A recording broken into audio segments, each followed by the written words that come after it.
No plan survives first contact with the enemy. That's not just a famous quote, it's exactly what's playing out right now in one of the most dangerous geopolitical crises in modern history. You've probably heard about the Strait of Hormuz, but there's a second choke point that almost nobody is talking about, and if it closes, the consequences would make Hormuz look like a minor inconvenience. It's called the Bab el-Mandeb Strait, and right now, it's sitting on a knife's edge. The 4 points you need to understand, let's start with the map, because geography is everything here. First, Iran's Karg Island. This is where roughly 90% of Iran's oil exports flow through. It's the economic lifeline of the entire country and the first thing Trump threatened to strike. Second, the Strait of Hormuz. By now, you know this one. 1/5 of the world's entire oil consumption passes through this narrow corridor. It's already closed, and the ripple effects are already being felt everywhere, from gas stations to grocery stores. Third, the Bab el-Mandeb Strait and the Suez Canal. Here's the thing most people miss. These two aren't separate. They're connected. Ships heading to the Suez Canal must pass through Bab el-Mandeb first. Together, they carry 12% of all global trade, and right now they're under direct threat. Fourth, the shipping lanes, those blue lines on the map. They represent the arteries of the global economy. Sever them, and the world economy doesn't just slow down, it bleeds out. How did we get here? This war has morphed into something military strategists call asymmetric warfare, and Iran has been playing it masterfully. Think about the math for a second. Iran's Shahd 136 kamikaze drone costs between $20,000 and $30,000 to build. The Patriot missile used to shoot it down, around $3 to $4 million. So if Iran sends 100 cheap drones, spending roughly $2 million total, and the US and Israel shoot down every single one with a 100% success rate, they've still burned through $300 million in ammunition, just to defend against $2 million worth of drones. That's not a war Iran is losing. That's a war Iran is winning on a spreadsheet. And Iran didn't stop there. They spread the conflict across the entire Middle East, forcing the US to fight on multiple fronts simultaneously. The closure of Hormuz was expected, but its impact turned out to be far greater than anyone predicted. Countries burned through billions in strategic oil reserves just to keep their economies afloat, and those reserves aren't infinite.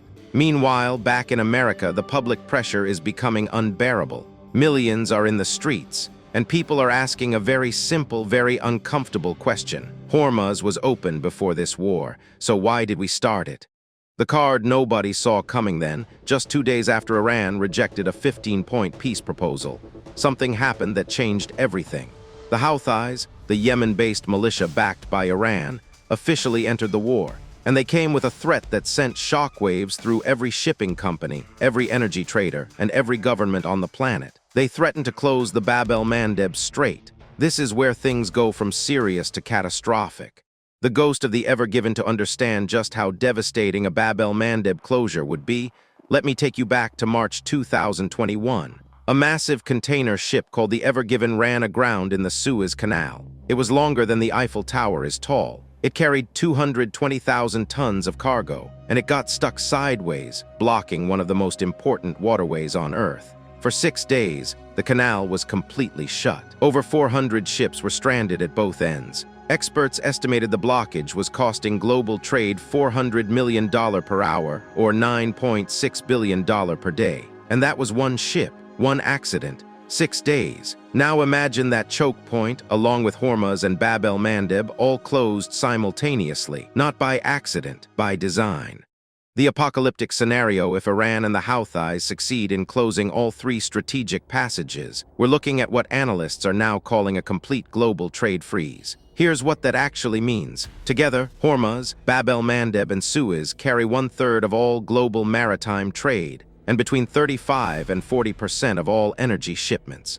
Oil prices would spike toward $180 to $200 per barrel. And this wouldn't just hit your gas tank. It would devastate plastics, pharmaceuticals, and agriculture, entire industries that depend on oil not just for fuel, but for raw materials. The only alternative shipping route would be the Cape of Good Hope, around the southern tip of Africa. That adds roughly 9,000 nautical miles to every voyage. Depending on ship speed, that's 15 extra days at sea, plus the exponentially higher fuel and insurance costs that come with it. According to IMF projections, a sustained triple blockade could erase $2 to $3 trillion from the global economy within a single year.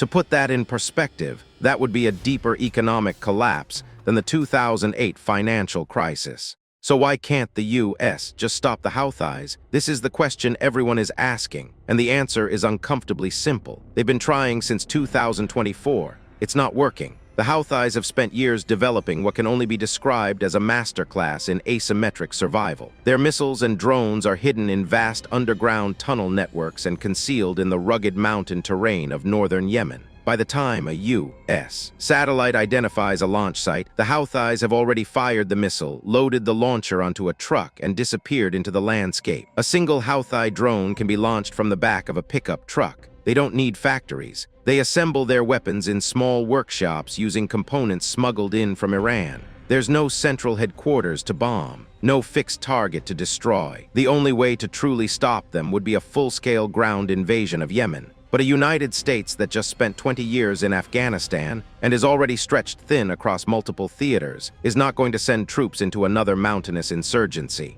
Not now, not under these circumstances. The Houthis are, in military terms, like a swarm of mosquitoes, small, hard to find, and nearly impossible to eliminate. But a mosquito can still kill you. The bottom line here's the brutal truth of this situation. If the Houthis follow through and close Bab el-Mandeb, it stops being a regional crisis. It becomes every country's crisis simultaneously, and no economy in the world can absorb that shock. And there's one more asymmetry worth noting, perhaps the most important one of all. For the United States to claim victory in this conflict, it needs significantly more than what it's achieved so far. The 15-point deal fell apart. Hormuz is still closed.